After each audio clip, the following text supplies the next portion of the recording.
مولا یہ کیا معاملہ ہے, اس کا کیا قصور جو یہاں پہ اندھا تھا؟ امام نے فرمایا یہ آنکھوں کا نہیں دل کا اندھا ہے. اس نے کہا مولا دل کا اندھا کون ہوتا ہے؟ فرمایا جس کے دل میں علی نہ ہو.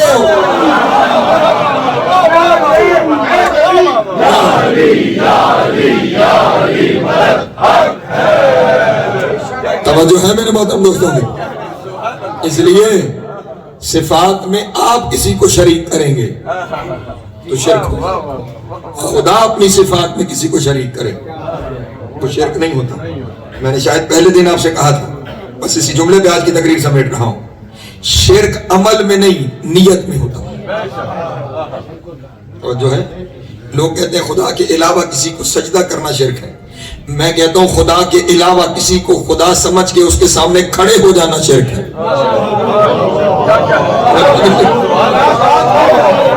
میں نے جملہ ہدیہ کیا آپ نے کو, سجدہ تو بڑے دور کی بات ہے, خدا سمجھ کے کسی کے سامنے کھڑے ہو جانا شرک ہے, کیونکہ آپ کی نیت میں یہ ہے کہ یہ خدا ہے. تو خدا سمجھ کے کسی کے سامنے کھڑے ہو گئے تو شرک ہے. اور اگر ذہن میں یہ نہیں کہ یہ خدا ہے تو پھر خدا کسی کو سجدہ نہ کروائے تو نہ کرنا ضروری, اور اگر کسی کو سجدہ کروائے تو پھر اگر اسے کوئی نہ کرے تو وہ مشرک. توجہ ہے ذات محترم, شرک عمل میں نہیں ہوتا, شرک نیت میں ہوتا ہے. اس لیے ہمارے یہاں یہ واضح نیت ہے کہ ہم نے انہیں یہ مانا نہیں, خدا نے انہیں ہم سے یہ منوایا ہے. ہاں, اپنے ہر عمل کی نیت خدا کی طرف موڑ دیجئے تو توحید ہی توحید ہے. کل یہاں سے آگے گفتگو کو لے کے چلو.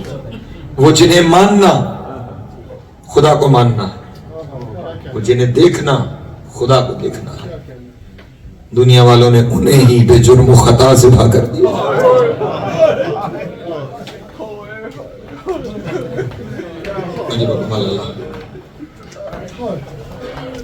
مصائب کے دن ہیں, روزانہ آپ کے سامنے غریبوں کی غربت پڑھتا جا رہا ہوں. آج ان دو شہیدوں کا تذکرہ ہے کہ جو ماں کو ہیں بڑے پیارے. میں نے جملہ کہا ہے, چلیں بات شروع یہاں سے کرتا ہوں کہ جب قافلہ مدینے سے مکے آیا تھا اس وقت حضرت عبداللہ ابن جعفر قافلے کے ساتھ آئے تھے. مکہ تک حضرت عبداللہ ساتھ آئے تھے. جب 8 ذی الحج کو امام حسین علیہ السلام نے حج کے احرام کو عمرے سے بدل کر سفر کرنا چاہا تو اس وقت امام نے حضرت عبداللہ ابن جعفر سے کہا کہ بھیا آپ ساتھ نہیں جائیں, آپ مدینے تشریف لے جائیے, مدینے کے گھروں کی آپ کو ضرورت ہے. یہ سن کے کہ میں نے جانا نہیں, حضرت عبداللہ بیمار ہو گئے, ویسے بیمار ہوئے کہ بستر سے لگے. جب حضرت عبداللہ کا یہ حال دیکھا نا, اس وقت امام حسین نے جناب زینب سے کہا کہ بہن زینب اس حالت میں بچوں کو لے جانا مناسب نہیں, دونوں بیٹوں کو باپ کے ساتھ چھوڑو تاکہ وہ باپ کی خدمت کر سکے. جناب زینب نے دونوں بچوں کو جناب عبداللہ کے ساتھ چھوڑ دیا. قافلہ چلا, ابھی مکے سے وہ مشکل قافلہ نکلا تھا کہ حضرت عباس علیہ السلام گھوڑا دوڑاتے ہوئے, کیونکہ حضرت عباس کا جو ذمہ داری تھی وہ یہ تھی کہ قافلے کے ساتھ نہیں چلتا, قافلے کے ارد گرد ایک میل کے دائرے میں چکر لگانا ہے اور کہنا ہے الحجاب اجرکم اللہ. حضرت عباس نے سامنے آ کر کہا آقا کچھ دیر کے لیے قافلہ روکنا ہوگا. کہ کیوں عباس, ابھی تو پہلی منزل نہیں آئی سفر کی, قافلہ کیوں رکوانا چاہتے ہو؟ آپ نے آنسو میں روتے ہوئے کہا آقا بھیا عبداللہ تشریف لا رہے ہیں, بھیا عبداللہ تشریف لا رہے ہیں. امام حسین نے قافلہ روکا, سواری سے اترے, دیکھا سامنے سے جناب عبداللہ, وہ بھی سواری سے اتر آئے. کچھ اس انداز میں آ رہے ہیں کہ ایک ہاتھ حضرت عون کے کندھے پر ہے